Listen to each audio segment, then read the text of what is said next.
Hi అండి.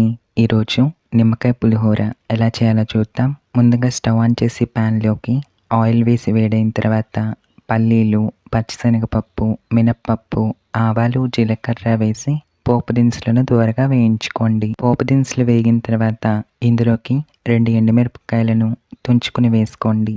2 పచ్చిమిరపకాయలను cut చేసుకుని వేసుకోండి. అలాగే 1 టేబుల్ స్పూన్ అంత క్యారెట్ తరుగు, 2 రెమ్మల కరివేపాకు, సన్నని కొత్తిమీర తరుగు కొద్దిగా వేసి వీటన్నింటిని 1 నిమిషం పాటు ఫ్రై చేయండి. తర్వాత ఇందులోకి రుచికి సరిపడినంత ఉప్పు, పావు టీ స్పూన్ పసుపు వేసి ఒకసారి కలిపి స్టవ్ ఆఫ్ చేసేయండి. పోపు పూర్తిగా చల్లారిన తర్వాత ఇందులోకి నిమ్మరసం వేసుకోండి.